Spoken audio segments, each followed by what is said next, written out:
രാവിലെ തന്നെ പപ്പ പുതിയ വലയായിട്ടാണ് വന്നത്. വാ നമുക്ക് വീശി നോക്കാം, ഒന്ന് വീശി നോക്കിയിട്ട് വരാമെന്നൊക്കെ പറഞ്ഞാൽ ഇതിന് കുറേ നാളായിട്ടുള്ള ആഗ്രഹമായിരുന്നു പുള്ളിക്ക്. വല വാങ്ങണം.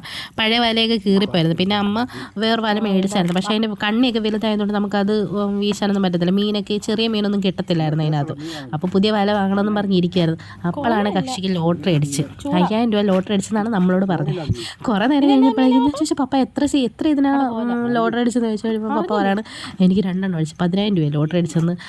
ഞങ്ങളോട് 5000 പറഞ്ഞിട്ട് പിന്നെ അറിയാതെ തന്നെ സത്യം പുറത്ത് വന്നു 10,000 എന്ന് പറഞ്ഞു. അങ്ങനെ തന്നെ 3500 രൂപ ഏതാണ്ട് ആയുള്ളൂ നമുക്ക് വല മേടിച്ചപ്പോഴേക്കും. രാവിലെ പോയി എടത്തുവായിന്നാണ് വല വാങ്ങിയത്. ജോലിയും കഴിഞ്ഞ് വന്നപ്പോഴേക്കും പുള്ളി വലയായിട്ടാണ് വന്നത്. എന്നിട്ട് കുറേ നേരം നമ്മൾ നമ്മുടെ പള്ളിക്കടവിൽ കുറേ പ്രാവശ്യം വീശിയപ്പോഴേക്കും നമുക്ക് കോല കിട്ടി, പിന്നെ പരലിനെ കിട്ടി, വൈമ്പിനെ കിട്ടി, ചില്ലാനെ കിട്ടി, തൂളിക്കുഞ്ഞിനെ കിട്ടി, അങ്ങനെ എല്ലാത്തരം മീനിനെയും കിട്ടി. അപ്പം നമുക്ക് രാവിലത്തേക്കുള്ള കറിക്കുള്ളതൊക്കെ ഏതായാലും നമ്മൾ ഇതിനകത്ത് തന്നെ ഒപ്പിച്ചിട്ടുണ്ട്. എന്നിട്ട് കുറേ പ്രാവശ്യം വീശേണ്ട വന്നു. ഒരു 5-6 വീശിയപ്പോഴാണ് നമുക്ക് ശരിയായത്. പിന്നെ പുതിയ വലയല്ലേ, കൈ ഒന്ന് വഴങ്ങൊക്കെ വേണം ഇനി. പിന്നെ കണ്ടോ കോലയൊക്കെ തൂളിയൊക്കെ മറയുന്നൊക്കെ ഉണ്ടായിരുന്നു നന്നായിട്ട്. പിന്നെ വലിയ കോലയും കിട്ടിയായിരുന്നു. അത്യാവശ്യം കുഴപ്പമില്ല. ഒരു നേരത്തേക്കുള്ള മീൻ നമുക്ക് കറി വെക്കാനും വറക്കാനും ഒക്കെ ഉള്ളതൊക്കെ കിട്ടിയിട്ടുണ്ട്. അത് കഴിഞ്ഞിട്ട് ഇനിയിപ്പം വൈകിട്ടത്തേക്ക് ഇറങ്ങണം എന്നൊക്കെ പറഞ്ഞിരിക്കുന്നത്.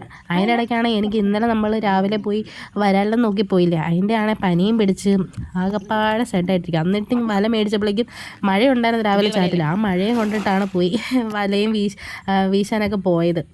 ഏതായാലും നല്ല പരുവത്തിലായിരിക്കുകയാണ്. അപ്പം വൈകിട്ടിനി പോകണമെന്ന് പറഞ്ഞാണ് ഇരിക്കുന്നത്.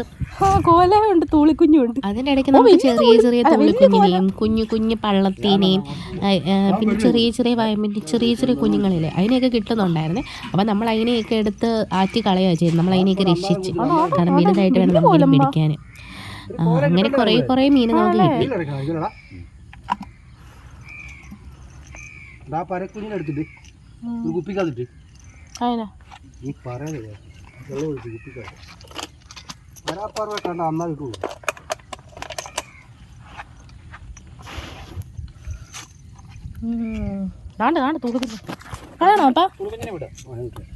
ചത്ത് ഇല്ല, ചത്തില്ല.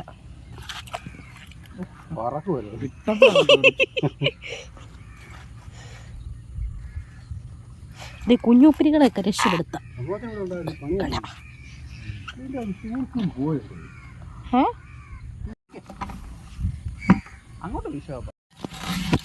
എത്ര മതി വീശിട്ടാ?